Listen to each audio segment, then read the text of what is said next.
The history of the sword. In the course of human history, people have devised many, many kinds of weapons.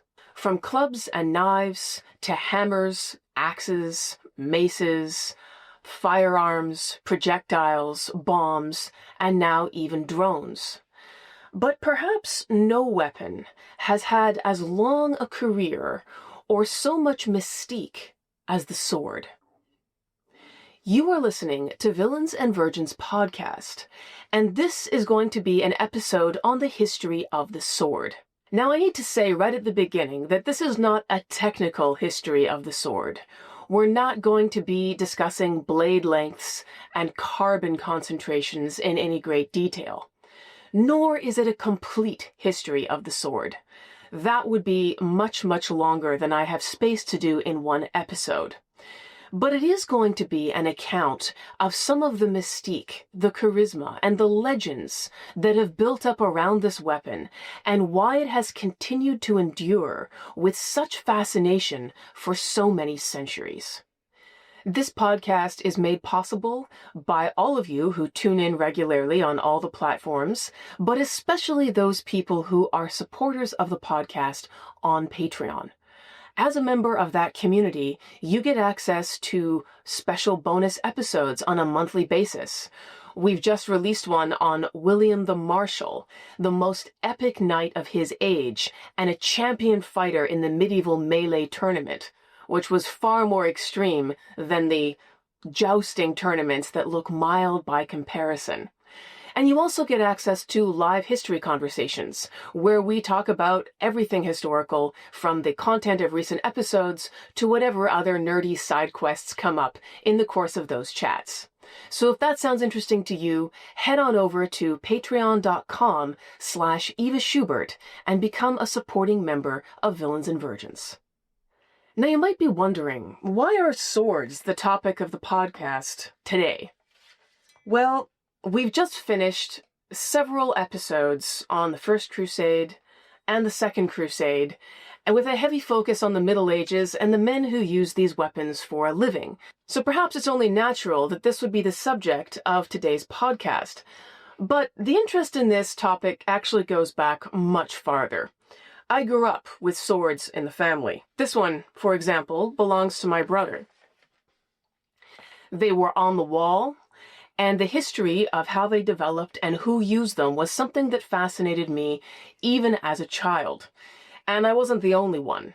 A fascination for blades and metalwork in general, including jewelry, runs through all the members of my family. And the brother who lent me this one today knew that he'd found the woman he was going to marry when he was introduced to a woman whose knife and sword collection rivaled his own. So this goes back a long way. I'll also mention another note about this particular brother who sharpens all of his blades, not just his swords, compulsively. So much so that he was compelled to warn me about the katana that he also sent over for today's episode, which is so dangerously sharp that it's actually roped into its sheath for safety. I told him not to worry. For safety's sake, I would run a sander with 200 grit sandpaper over the edge just to make sure that no one was dangerously injured during filming. I was joking, of course, but I did succeed in getting his blood pressure to spike quite significantly there for a few seconds. So where does the sword come from? Some of the earliest recorded examples of swords date back to 1600 BC, a period that's also referred to as the Bronze Age. And that's significant because the type of metal available and the ability to work with that metal radically transformed the kinds of weapons that you could make. Prior to the Bronze Age, there were other weapons made of metal, mostly copper, but the problem with copper was that it was soft. Copper weapons lost their edge quickly, or they would get bent, and so the length of a weapon that you could build with copper was limited just by the material that was available. Many ancient peoples used swords, from Hittites and Assyrians to Egyptians, Chinese, and the ancient Greeks. In this episode, I'm going to be following the development of swords and swords culture mostly as it traveled west. There is another history of swords and their development to be told if you follow them eastwards, toward China and Japan, but we're only going to touch on that in passing today. The sword evolved over time. Some of the earliest swords were fairly blunt at the top. They were sharp on the edges, and they were essentially used for hacking at close quarters. The ancient Greeks didn't think much of the skill required to use a sword, and that was because they placed much more emphasis on the spear in their military tactics. They were fighting in formations, and the use of a very long spear was central to that strategy. The swords would only come out once you were finally at very close quarters with the enemy, and then you didn't need a lot of skill, the Greeks thought. It was just point and slash. It wasn't until blacksmiths developed steel that the golden age of swords could begin. The first sword that we have, which contains steel, is something called the Vered Jericho sword, which dates to about 600 BC. And some people debate about whether the steel content in that sword was deliberate or accidental, but certainly by 300 BC, the use of steel is widespread. Blacksmiths have reliably been able to produce it and utilize it in the making of these weapons. The culture of the sword begins to develop a little bit more with the Romans, who had two different variations. They had the gladius and later the spatha. You can think of the gladius as that shorter, broader weapon that resembles a lot the weapons you see in Hollywood films about Roman legionaries, whereas the spatha, over time, it became longer and much narrower, and that distinguishes it, broadly speaking, from the gladius. Although, as I say, as these two different blades were being forged in different parts of the empire, there was sometimes significant overlap in the appearance. The spatha was preferred especially by Roman gladiators, for very logical reasons. It had a longer reach, so you could hit your opponent when he was farther away from you, which is obviously an advantage. And Rome developed gladiator academies, where men were actually training with the spatha, along with the other types of weapons traditionally used in gladiatorial combat. Amazingly, some of the champion gladiators even had their image with their weapons used to decorate everyday objects, things like lamps, flasks, and even children's toys. So the idea of celebrity merchandise or athlete images being used to decorate souvenir objects goes a very long way back indeed. Vegetius, one of the few written sources we have for Roman military training, describes one method they used for sword practice. He talks about wooden stakes that would be buried in the ground and would project about 6 feet above ground.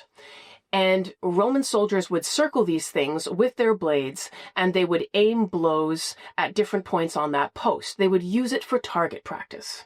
Vegetius also recommended training with swords that were twice as heavy as the ones that were actually going to be used in combat to build strength and endurance. The culture of the sword gets thicker with the Anglo-Saxons, and the legendary poem Beowulf is a great example of this. The manuscript of Beowulf was written down sometime between 972 and 1025, but the actual story probably pre-exists it in an oral form by a couple of centuries. In the story, the hero, Beowulf, takes out a hideous monster with a sword. But this isn't just any sword. This sword has a name. The sword is described in the poem as, quote, "a rare and ancient sword named Hrunting. The iron blade, with its ill-boding patterns, had been tempered in blood. It had never failed the hand of anyone who hefted it in battle, anyone who had fought and faced the worst in the gap of danger." Unquote. The fact that we're now at a point where the sword gets its own name and description means that it's not just an implement being used to do a job. Beowulf is an example of a sword that has power, something that was passed on to him by another warrior, something that has a reputation, something that has significance in its own right, enough to have a name. Now, if this sounds very J.R.R. Tolkien and Lord of the Rings, Well, that's because there's a connection. Tolkien was a professor of Anglo-Saxon literature, and so he was intimately familiar with Beowulf and many other legends like it. And he uses these images and these heroes and these swords as the foundation for the world that he builds in Lord of the Rings, with its reference to a sword that was broken, and the legends of these weapons and where they came from, and what their special powers were. So in Tolkien's mythology, Aragorn's sword also has a name. It's Anduril, the Flame of the West. And it's been reforged from a sword that was owned by another, much older king. And so you get the sense of these swords as carriers of tradition, as carriers of memory, and as carriers, perhaps, of talismanic powers even. And these types of swords with these powers are not limited just to Tolkien and the Anglo-Saxons. You'll be familiar, of course, with the legend of King Arthur, and that begins with a sword named Excalibur, another sword that has unclear origins, but was found in a stone and could not be removed by anyone except the rightful king. And the legend of King Arthur really begins when he, as a boy, succeeds in pulling this sword out of the stone, where mature men and much stronger knights fail to do so. And this act indicates that Arthur is the chosen one, the king that they've been waiting for. King Arthur wields Excalibur throughout his long reign, and at the end of it, returns it to the Lady of the Lake by throwing it into the water, where, legend says, a woman's hand emerged from the water to seize the sword, and then bring it down below the waterline away from sight. This was a sword that had come from somewhere else, that had some magical properties, and that could not be used by just anybody. It had to be returned, basically, to the sender. Legends about swords like this continue. So the Song of Roland is an epic knightly poem about a knight who's a contemporary of Charlemagne. So it's set in the 9th century. And this hero is a knight fighting in Charlemagne's army, and he wields a sword called Durendal. This, too, is no ordinary weapon. The sword had magical properties because at one point, Roland uses it to cut straight through a rock and, as legend says, open up a mountain pass. So he doesn't just cut one rock, he cuts open a mountain range and makes a way through it. So here is a legend about a weapon that clearly has otherworldly properties. And once again, when the story is over, Roland has to ensure that this magical weapon doesn't end up in the wrong hands. And so he throws it an incredible distance and it becomes embedded in a cliff wall, safely out of the hands of those who are not worthy to wield it. It wasn't only mythological swords that had names. Charlemagne himself, a contemporary of the hero of the Song of Roland, the 9th century Frankish king who was the first to be called the Holy Roman Emperor, also had a sword with a name. It was called Joyeuse. So this actual sword, just like the mythological swords of Durendal and Hrunting, has a name. And also people told stories about it having special properties. Supposedly it could shine so brightly that it would blind an enemy. It was also reputed to protect its bearer from poisoning. Now, whether or not those things are true, Charlemagne certainly had such a weapon, and some people say it's survived. The sword that is supposed to have belonged to Charlemagne, that was called Joyeuse, is now resting in the Louvre Museum. Was it the same one that Charlemagne himself actually used? It's possible. We don't know for certain, but that's what people claim. But the significance of Charlemagne's sword long outlasted him. It became associated with the French kings who followed him, many of whom carried it as a sign of their own legitimacy and right to wear the crown. There is a legend about St. George, the knight who became the patron saint of England, and he was supposedly gifted with a magical sword called Ascalon. He uses this to kill a dragon that's been terrorizing the local townspeople and eating them regularly. And so this sword, with its ability to cut through anything, including dragon scales, is given to St. George by none other than St. Catherine. So here's a sword that now is wrapped up in Christian legends and mythologies. It comes from a saint, not some unknown lady at the bottom of a lake, but it's put in the hand of a knight to accomplish some glorious task, and it becomes part of his legend and his eventual ascension to sainthood. So we have all these swords with magical properties, swords that seem to be coming from the great beyond, that are given to men who become heroes, and they're embedded with religious stories, but sometimes they're central to those religious stories. You can go all the way back to the very first book in the Bible, the book of Genesis. Genesis chapter 3, verse 24, has the end of the story of the Garden of Eden, where the first man, Adam, and the first woman, Eve, are cast out of that garden, which is a kind of paradise. So God sends an angel to bar the entrance to the Garden of Eden forever, and the angel carries a flaming sword. Even in the Muslim tradition, there's a parallel example. So the cousin of the Prophet Muhammad, whose name is Ali, is supposed to have been given a sword by the angel Gabriel. Yes, the same angel Gabriel you've heard of from the biblical traditions. And this sword is called Zulfikar. Now, I've met more than a few men, even today, who are still named Zulfikar in memory of this event. I'm not suggesting that you name your child after a legendary sword, but I would understand it if you were tempted.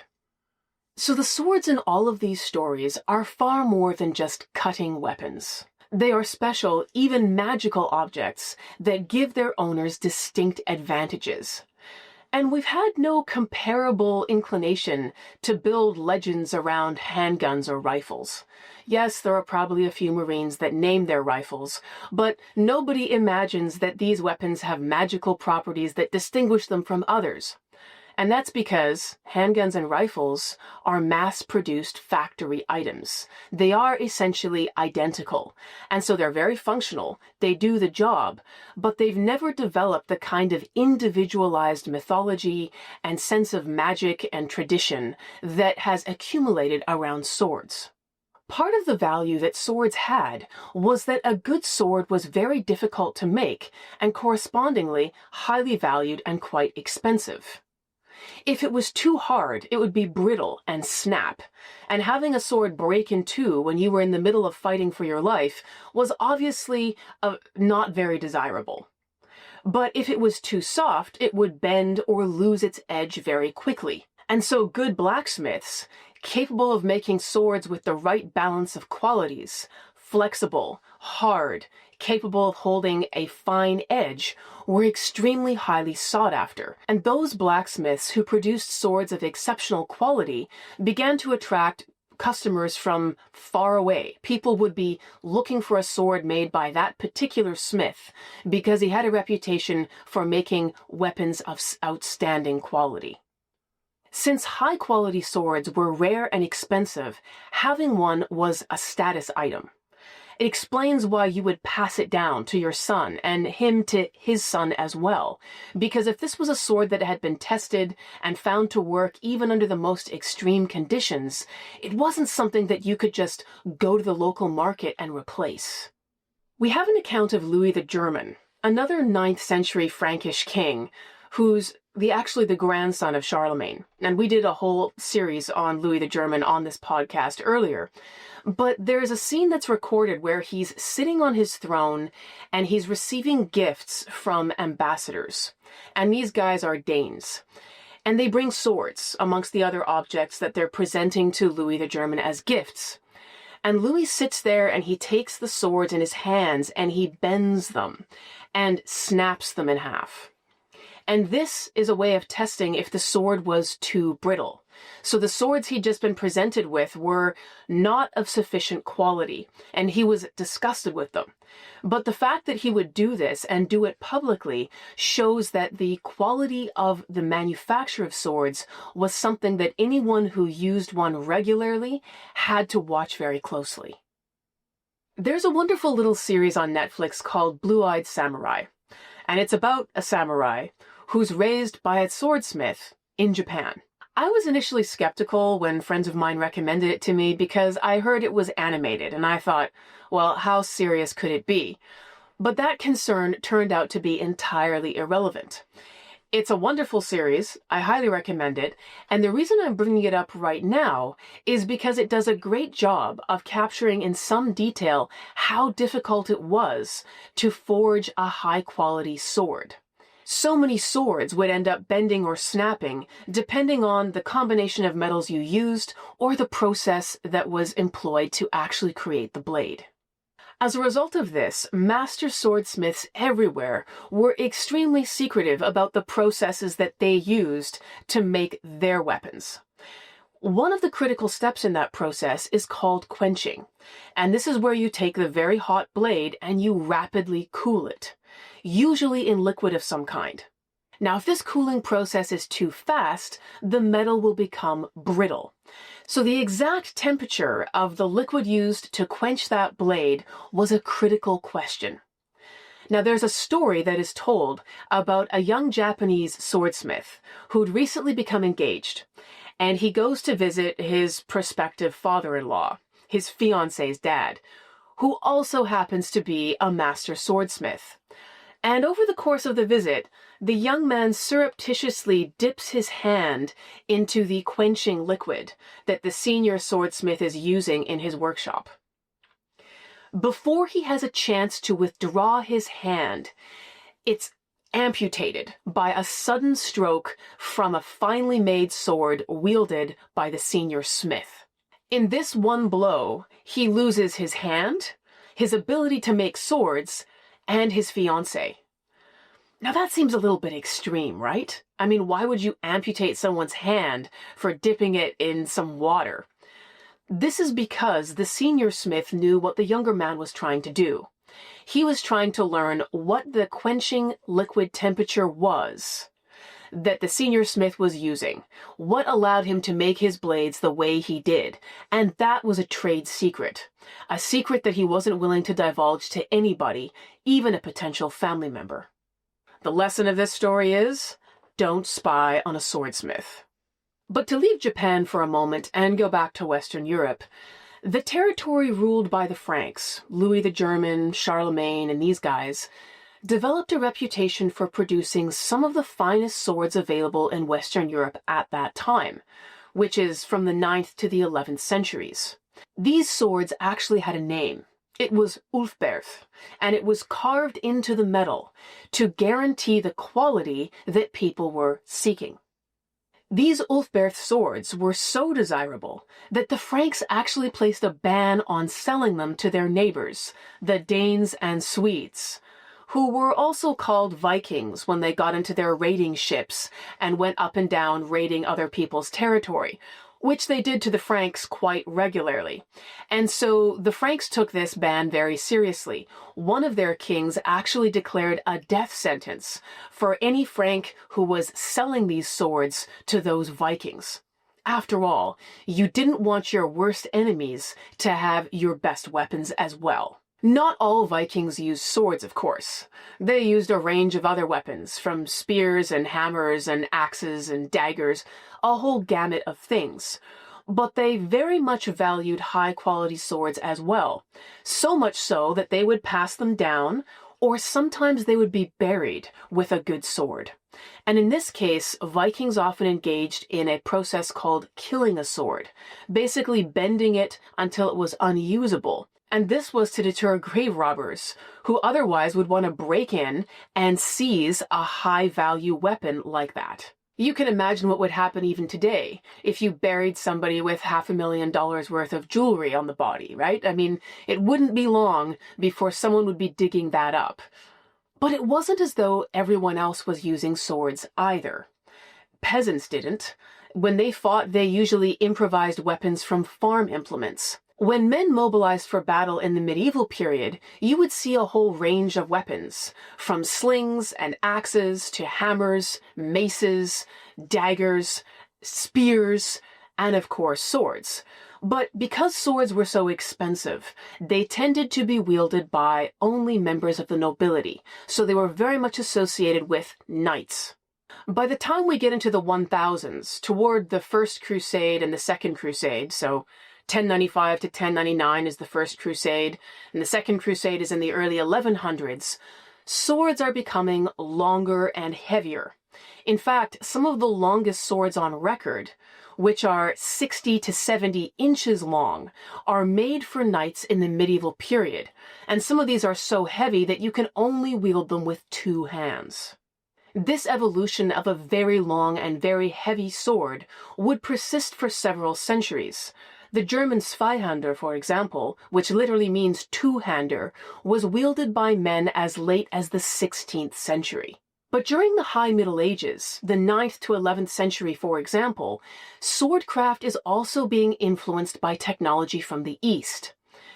Every blade nerd has heard of Damascus steel, and that's because that technology, which comes from Damascus in modern Syria, was developed at about this time, and it was recognized for producing high-quality blades. And of course, the knowledge for creating that particular technique spreads out of the East and into the West, especially through Spain, where there's been a heavy Muslim presence for several centuries. And some of the best blades that were available for purchase in the 1100s came out of Toledo, where swordsmiths were making use of cutting-edge technology, all puns intended, some of it coming from the East. And of course, swords had other uses than just on the battlefield. It's curious to think about the idea that a sword that would be used to knight a young squire and that would rest on his shoulders in this symbolic ritual that made him a knight could well have been forged by a Muslim smith in Spanish Toledo, using technology that came all the way from Damascus.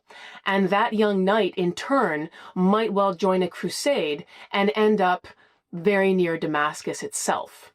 And so while ideologically these worlds were often separated, technologically they were densely interwoven. And of course, the sword was central to the status of a knight. It wasn't just used in the ceremony that elevated him to that status, but in the 9th and 10th centuries, the wearing of the sword belt was a sign of manhood. A young man amongst the Franks would be given the sword belt when he officially became a man and a knight, and that could be stripped from him if he behaved in a way that was dishonorable or considered unbecoming of a knight.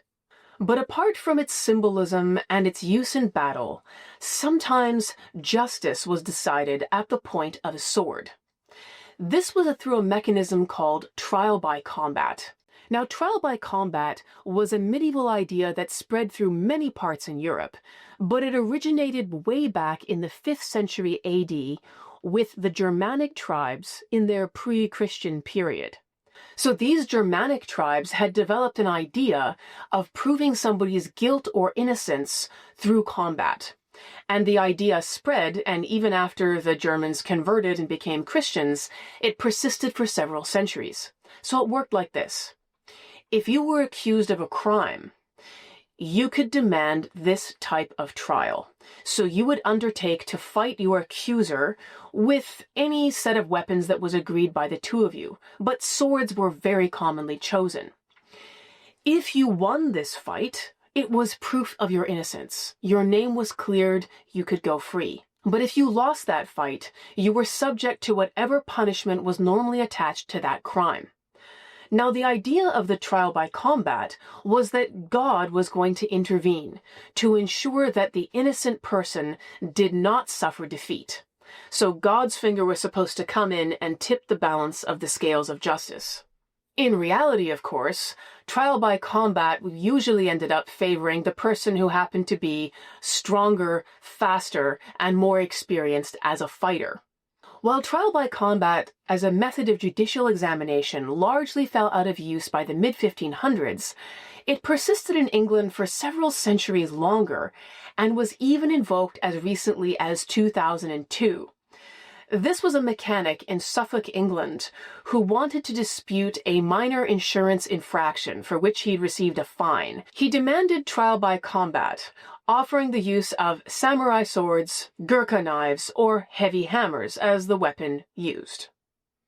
Needless to say, he was turned down. Trial by combat had in fact expired even from the English legal books at this point, but it shows how the idea has persisted in the popular imagination.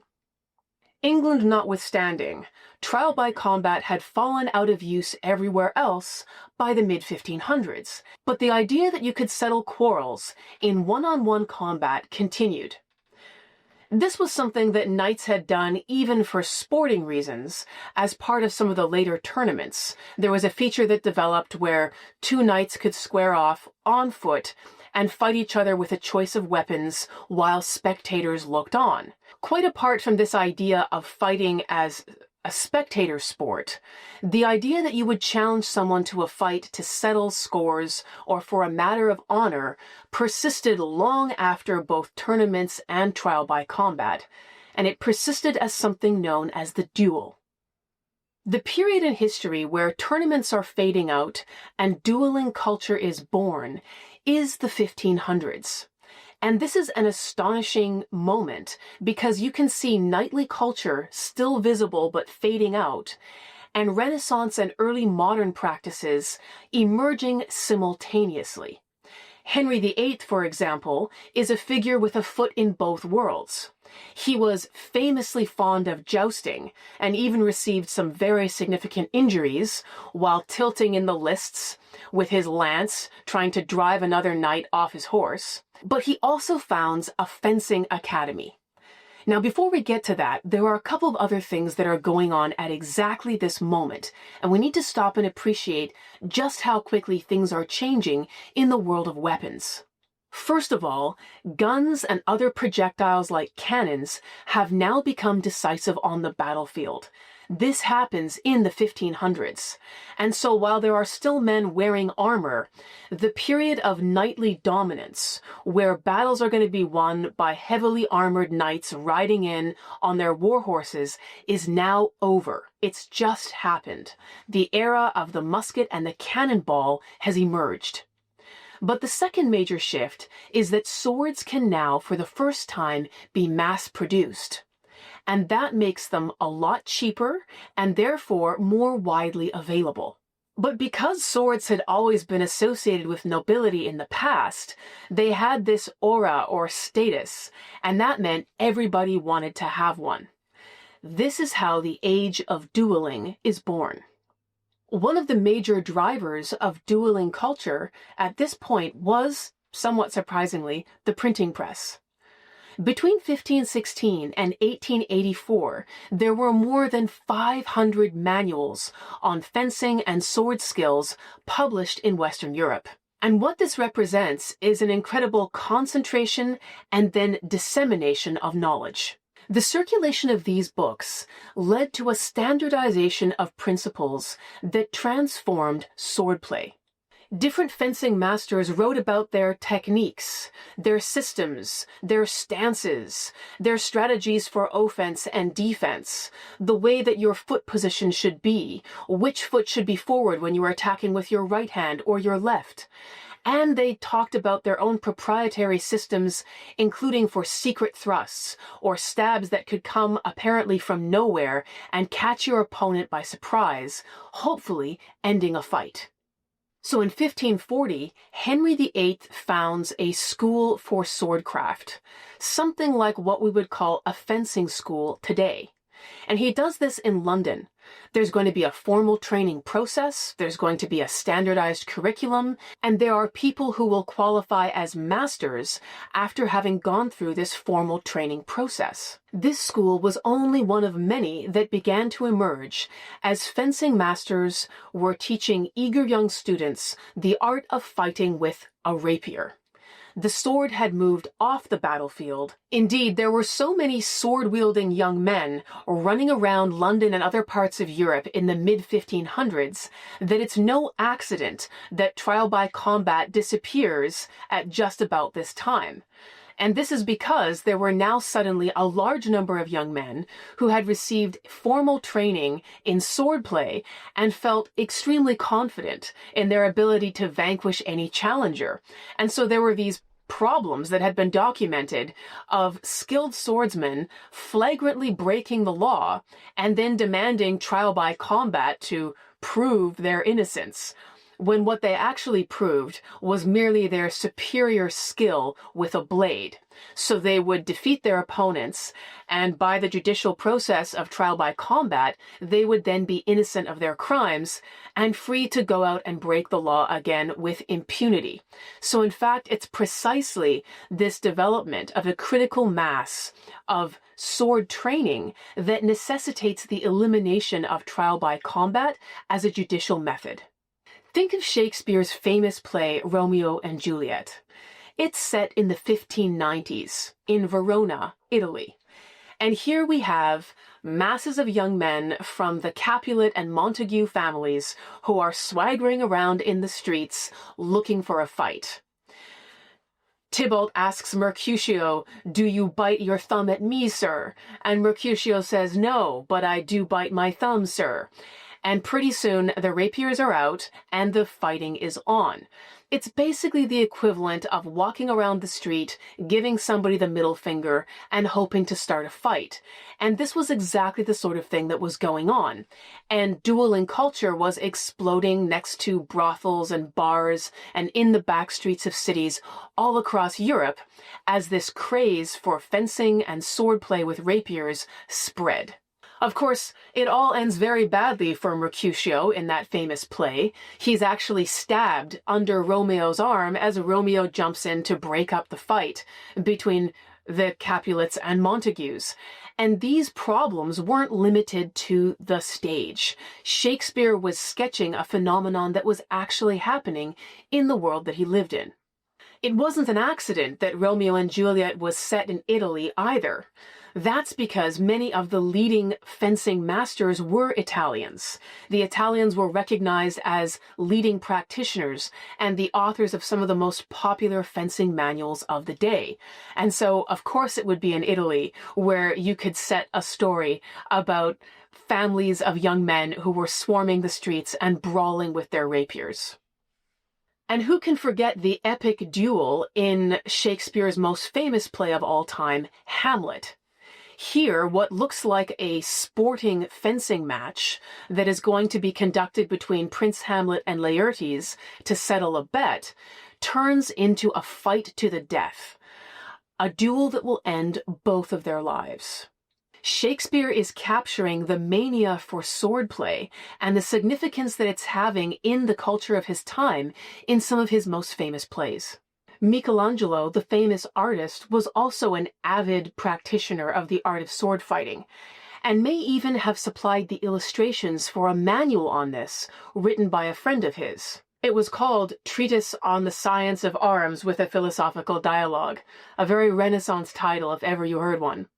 Another famous Italian, Baldassare Castiglione, author of a book on Renaissance virtues called The Courtier, which he wrote in 1528, gives the opinion that a man of quality must be able to use all forms of blades. He should have a thorough knowledge of weapons, as well as the strength, the lightness, and the skill to use them to devastating effect. For us today, we see a very strong line between what we call fencing, which is a highly regulated sport, and what we might call sword fighting or dueling, which is normally done with the intent of actually hurting or even killing your opponent. But for many people in the 1500s, there wasn't such a thick line between these two things.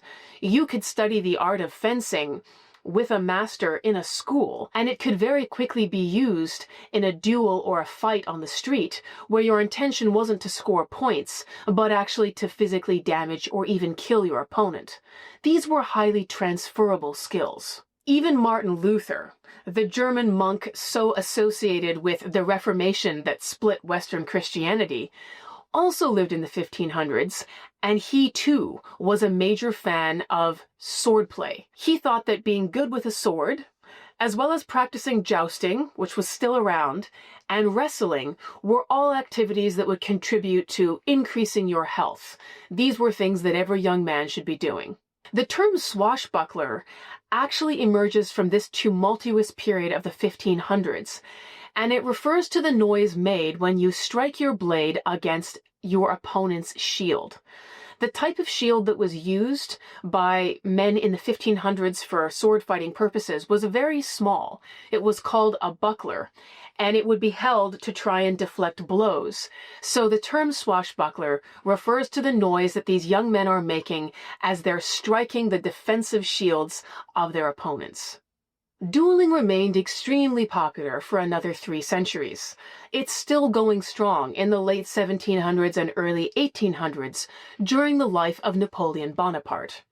Now, Napoleon is an avid student of swordsmanship while he's in military school, but when he comes to power in France, he takes measures to discourage dueling culture, which is all the rage amongst French military officers at the time. And Napoleon is not a fan because many officers are getting injured or even killed in these duels that men are far too eager to fight over just about anything. And Napoleon thinks, what a waste. We can't be losing good officers over these trifling duels. It's not only in France. Famous Russian poet Alexander Pushkin, who also lives in the late 1700s and early 1800s, is an extremely skillful swordsman. He writes about this in some of the literature that he's left to us. One of my favorite films of all time is called Onegin, and it's a film adaptation of a story that Pushkin himself wrote. The hero of the story has to fight a duel at one point, and this is very well dramatized in the film. You see the duelists or the principals arriving at an agreed upon place at an agreed upon time. And the rules about this were very strict. You had to arrive within 15 minutes of your appointment time. And having arrived for your duel, you were prohibited from apologizing or doing something else to amend the quarrel and prevent the duel. And you needed to arrive with your second, a chosen companion who was going to be your assistant and your support in the duel itself. And the second would carry the weapons, and then usually there would be someone to observe or to officiate. So you can see all of this unfold in the film version of Onegin. Pushkin writes about duels in his stories because it's a scene that he had lived many times. He'd fought successfully in dozens of them, and he finally dies tragically at the age of 38 in a duel. Pushkin's tragic early death, which eliminated his ability to produce any more incredible literature, is an example of the fact that no matter how good your skills were, if you were going to duel enough times, your luck would eventually run out. Dueling was eventually outlawed altogether in England in 1844, and it was seen by some as a hangover of aristocratic privilege, something that was needless and wasteful. However, on the continent, in Germany, France, and especially Italy, it continued unabated well through the 1800s and beyond. In Italy, it remains so popular that nearly 400 duels are recorded in the first decade of the 20th century alone. And in France, the very last duel recorded was in 1967 between the mayor of Marseille and a rival politician. There's even newsreel footage of this duel that you can find if you search online. Now, one of the most tragic dueling stories I have ever heard comes from 1834, and it goes like this. There's a guy called Baron Trautmannsdorf, and he is wooing a very beautiful young widow, the Countess Ludoiska.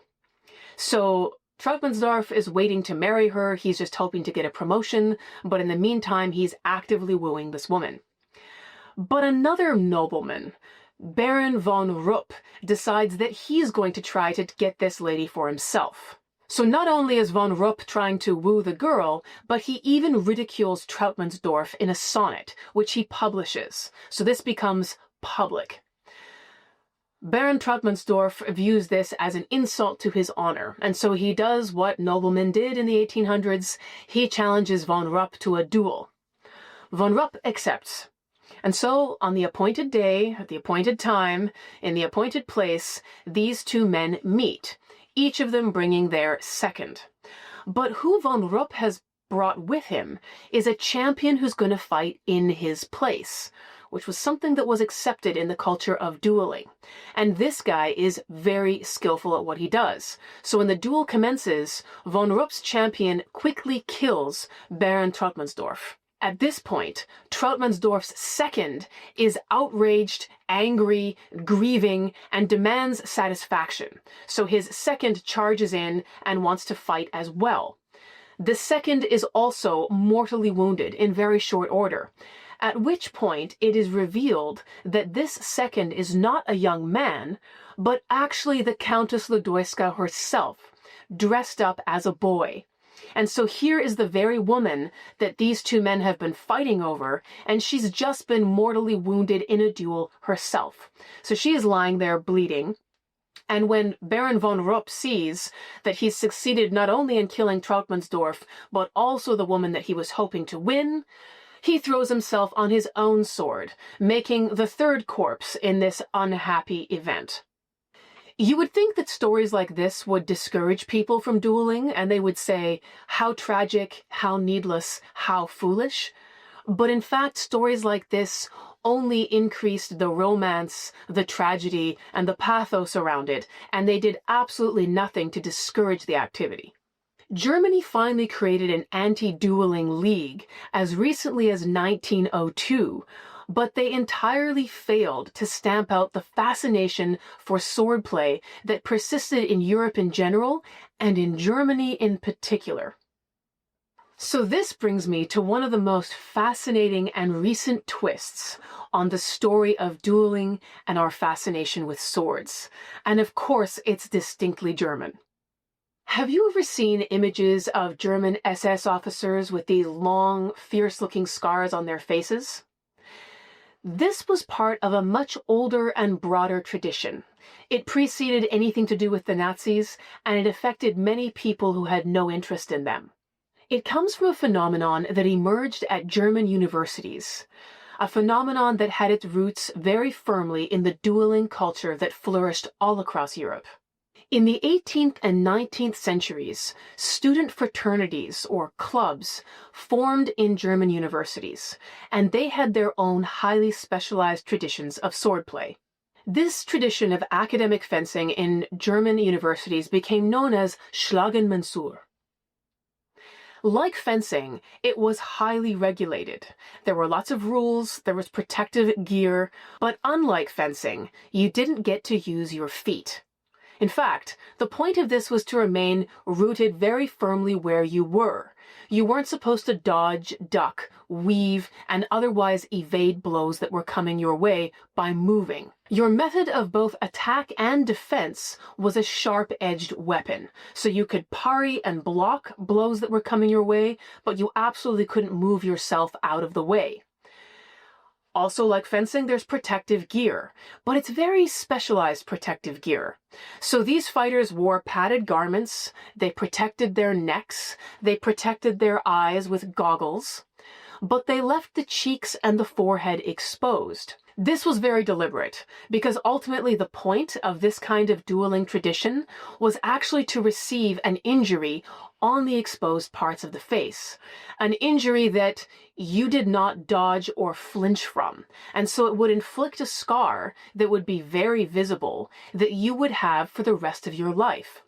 And these scars were worn with pride. They were badges of honor. They were considered proof of resilience and bravery. These Mensur duels were rites of passage in German universities, and the bonds that people would form in these fraternities were often very long-standing. The idea was to build a brotherhood forged in combat, even though you were actually fighting your brothers and the combat was entirely internal. But nevertheless, people were intensely proud of their memberships in these clubs, and they would even wear armbands with colored ribbon that identified them as a member of a particular brotherhood or fraternity. German sociologist Max Weber, who became famous for his phrase, the Protestant work ethic, also received a very prominent facial scar just like this in a Mensur match in his university days. His mother apparently was so shocked when she saw her son after he'd received this and it had healed up that her first impulse was to smack him across his face. So not everyone was a fan of these souvenirs. But Kaiser Wilhelm II, who was the leader of Germany in World War I, was a major fan. And he's on record as having given a speech to these student brotherhoods where he says, "Long may you enjoy handling the dueling blade. Many other people do not understand the attraction of dueling, but for us, it is where we forge the courage and the fortitude that we take with us into the rest of our lives." So he was clearly a strong supporter. But somewhat surprisingly, Adolf Hitler tried to shut it down. When he came to power in 1933, he tried to ban academic fencing. He even had his followers approaching members of these university fraternities in the street, and they were easily identifiable because they had these armbands with colored ribbon, which identified them as such, and Hitler's followers would be seizing these armbands and taking them off, trying to eliminate any reference to the brotherhoods or to the duels. It seems that Hitler saw the allegiances to these fraternities and the interest in these kinds of duels as competing with service to the fatherland and the duty of German citizens as he, Hitler, defined it. But being unable to eradicate this tradition or people's fierce loyalty to it, after only a few years, he decided to take the other road and actually absorb it. So he did a full 180, and he then encouraged members of the SA, the SS, and the Wehrmacht all to be ready to duel whenever the situation should arise, and that students should follow the rules of their universities. If those rules included dueling, they should prepare themselves to follow those rules. So it's a dramatic reversal, and that explains why you see these photos of German army officers who have these very prominent facial scars. But they didn't invent the tradition. And it was a tradition that was beloved of people who were far more numerous than those who joined the Nazi Party, many of whom had no interest in Hitler and his cronies whatsoever. We live now in a world of devastatingly effective weapons. Weapons strong enough to obliterate large sections of humanity with the push of a button. But there's something about the sword that continues to speak to us. And it's not because it's any longer a primary weapon that we use in warfare or defense. There are still people who engage in these traditions of academic sword fighting that I've just described. And there are many other examples of sword-based activities, from the sport of fencing to the historical European martial arts or HEMA groups, as well as aspects of Filipino martial arts and other traditions that still use blades and bladed weapons. There's something about the sword which transcends its basic uses, something that speaks to us of history, of tradition, of character. And so fascination with these weapons persists even today, long after their utility as basic function tools has been exceeded. Swords have been around since 1600 BC, and they're one of the few technologies that still continue to fascinate us even today. I hope you've enjoyed this episode on Villains and Virgins podcast. For more stories just like this, make sure you're subscribed. And for even more history content, head over to patreon.com/Eva Schubert and become a supporter of Villains and Virgins. Thank you so much for being here today and nerding out with me on swords and all things related to them. I'll see you in the next episode.